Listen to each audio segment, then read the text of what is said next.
que é 4 horas e pouquinho. A bola rola lá em Valledupar. Vamos bater um papo com o Samuca para saber como é que tá o clima. E um Cruzeiro que deve ter mudança se a gente for levar em consideração aquele time que venceu o Vitória no Mineirão, né, Samuca? Boa tarde. Fala, Rafa, boa tarde para todo mundo que nos acompanha aqui em O Tempo Esportes.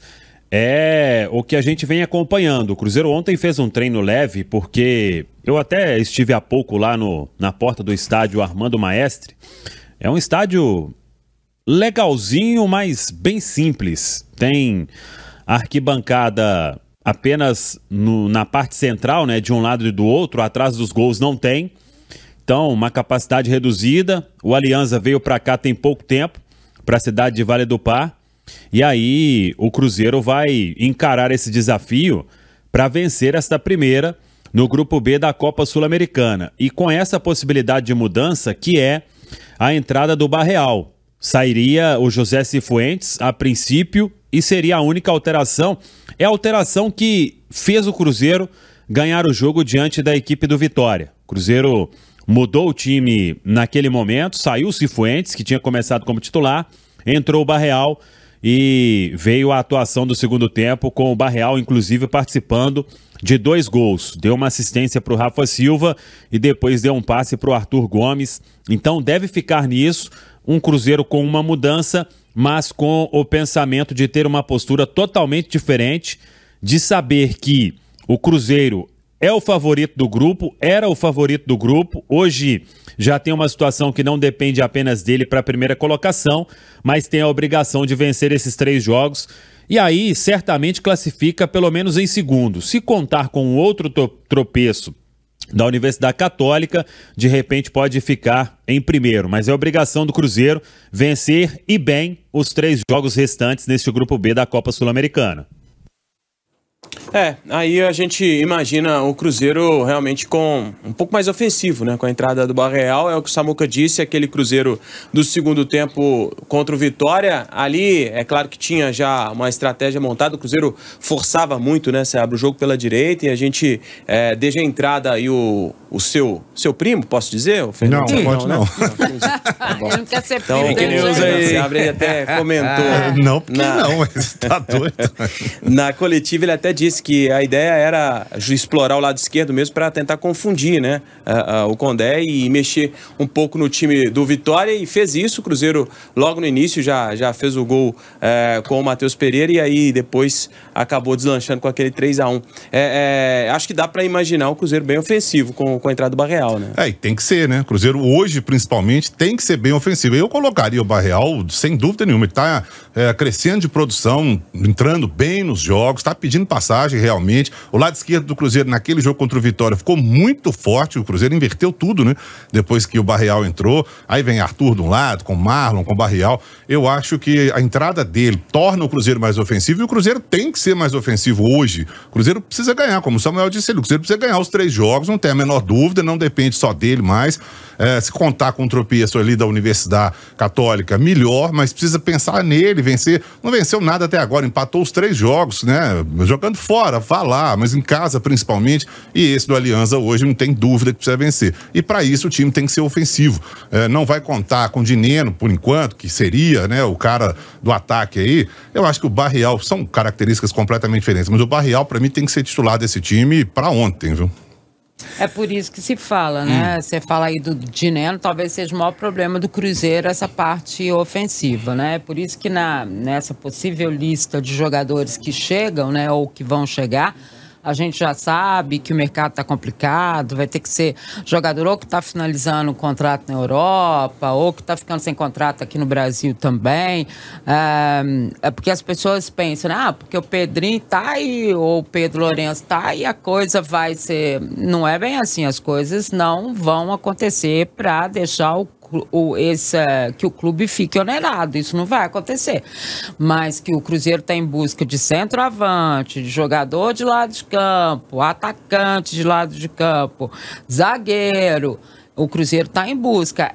São as posições, mais ou menos, que giram em torno daquilo que o Pedro Lourenço, o Alexandre Matos, enfim, quem está avaliando esse grupo do Cruzeiro, deve propor nessa nova janela de transferências. Agora, não dá para eles chegarem e jogarem hoje, não dá para eles chegarem e jogarem no próximo, vai ter que esperar. Então, enquanto espera, gente, quem está lá que tem que resolver. Então, toda a força está sendo dada a eles, ao próprio Seabra também, para que ele possa se utilizar do que ele tem de melhor, e não tem outro jeito não, gente. Sabe? Não tem tu, vai tu mesmo, né? Tem que ser, não tem outra forma. E aí é torcer para que a coisa dê certo, funcione de forma diferente e o Cruzeiro possa vencer. Mas é muito complicado. Eu tava olhando aqui, né, um amigo nosso, colega lá, o Iolis Dias Arrieta, que mandou o boletim do Aliança quando eles vieram jogar contra o Cruzeiro aqui. Ele não pôde mandar um boletim pra gente áudio, mas mandou algumas informações sobre o adversário. E, gente, a situação do Aliança, né, não é nada boa. A sorte é que foi encerrado recentemente o primeiro turno do campeonato colombiano e a queda, né, o rebaixamento lá é parecido com os moldes da Argentina do tal do promédio. Então eles pegam as médias de pontos das equipes nas últimas 3 temporadas para determinar quem cai ou não para uma segunda divisão. O Aliança conseguiu terminar na penúltima posição a primeira fase do Apertura 2024, tá? Ele já tá descansado desde o dia 28/4, porque foi o último jogo, ele jogou contra o Bucaramanga e perdeu por 1-0. Então, assim, ele teve um tempinho para treinar também. O Bucaramanga, que foi o líder, o Seabra, perdão, da primeira fase do Apertura do colombiano, viu? Mas eu vou te falar, o Aliança, pelo que a gente viu, a gente não acompanha o colombianão, né? Não acompanha o campeonato colombiano direto. Colombianão a gente vê alguma coisa e tal, mas não dá pra acompanhar direto. Mas pelo que a gente viu aqui no Mineirão, é um time que não dá pra colocar medo em qualquer time brasileiro jogando fora ou jogando em casa. Eu acho que o Cruzeiro viajou, tá fora dos seus domínios, vai, como o Samuel disse, vai encontrar um estádio menor, mais acanhado, não deve ter uma mobilização tão grande de torcida e tal. Então, assim, todos os ingredientes estão aí pro Cruzeiro vencer. O Cruzeiro é mais time, é favorito, tá tudo aí na mão, assim como tava no Mineirão. O que aconteceu no Mineirão? Não venceu. Então, tá tudo na mão do Cruzeiro. O Cruzeiro tem que ir lá e vencer esse jogo. Se não vencer, realmente aí é pra chutar a Sul-Americana e pensar no Campeonato Brasileiro e vamos lá, né? Que não seja um filme repetido como foi contra o La Calera, né, Samuca? Porque a situação também era bem favorável naquela situação, né? Naquele momento, a equipe jogava longe de casa, enfim, tudo a favor e o Cruzeiro acabou não conquistando a vitória, né? Exatamente. Tem alguém ligando aqui no quarto do hotel, hein? Meu Deus do céu. Mas, enfim, o Cruzeiro, ele sabe, né, que os adversários todos têm um nível parecido, né? Eu acho a Católica o time melhor nesse grupo B da Copa Sul-Americana. Mas o Cruzeiro tem que vencer esses 3 jogos. Isso aí virou mais do que obrigação. E até para apagar esse momento do Cruzeiro nessas 3 partidas aí do grupo, as 3 iniciais, viu, Rafa? É o que a gente imagina que deve acompanhar daqui a 4 horas, né? Quando a bola rolar, o Cruzeiro numa postura diferente, até por tudo que envolve também os bastidores do Cruzeiro. Um bastidor agitado, né? Dessa mudança da SAF, enfim. A gente espera um Cruzeiro motivado, vamos ver se dentro de campo isso vai se comprovar. Agora, Rafa, Samuel, aproveitando o ensejo, a gente tá falando sobre escalação aí, Barreal vai, não vai e tal. Eu até falava na jornada contra o Vitória, né? O Lucas Silva fez aquele gol contra, né? E o Lucas Silva não tá bem. Desde a volta dele não tá bem. Ele tá errando passes, é um cara da confiança, é capitão, era capitão com o Larcamon, segue capitão com o Fernando Seabra, mas ele não tá bem. Vocês vislumbram aí alguma possibilidade de saída do Lucas Silva, por exemplo, a entrada do Cifuentes, aí o Barreal entrar em outra vaga, né? Vamos dizer assim. Nesse momento acho que não. Eu também acho. Hoje também eu não acredito, não. Ele é o capitão ainda, né? Ele é o capitão, e aí fica mais... não acho que ele vai mexer nisso tudo, não, até porque ele teve a chance de treinar esse tempo que ele treinou e não deve ser essa... não passa isso pela cabeça dele. Mas a questão maior eu ouvi hoje de alguém falando do Cruzeiro, jogar futebol. Acho que é isso.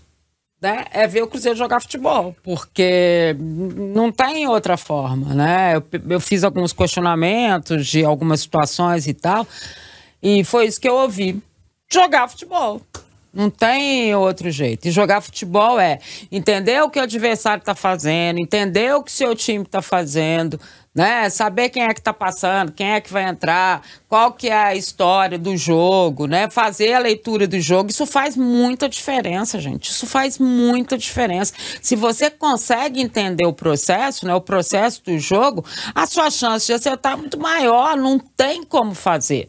Então, parece simples, né, jogar futebol, mas é isso. O jogo de futebol é um jogo que se chama coletivo exatamente porque você tem as pessoas e os jogadores que estão com você naquela e que sabem qual é o rumo que você toma. Qual é o papel do treinador? Te dá um rumo. Ok, você tá lá dentro, você viu que a coisa não tá bacana? Peraí, não é assim, vamos desse jeito, isso aqui. Acho que é isso que se espera do Cruzeiro hoje, que ele tenha esse discernimento de entender o que está acontecendo. Bom, estamos chegando ao fim desse primeiro bloco do programa aqui com as informações do Cruzeiro. O Samuca já vai pro estádio e daqui a pouquinho eu passo também o provável Alianza, a informação do nosso colega da Colômbia. Tem mais algum detalhe pra gente fechando contigo, Samuca? Então, o Cruzeiro já teve uma palestra do Fernando Seabra aqui no hotel, aí exibição de vídeo, né, mostrando as características do adversário, a saída marcada para 5h30 da tarde, no horário aqui, 7h30 da noite, aí no horário de Belo Horizonte, lembrando que aqui a gente tem 2 horas a menos, e o Cruzeiro então neste compromisso, diante do Alianza logo mais no estádio Armando Maestre. Rafa. Valeu, Samuca. Se eu tiver vivo amanhã por conta dessa tosse de cão tuberculoso, a gente volta a se falar, tá bom? Bom trabalho pra você aí, meu velho. Valeu.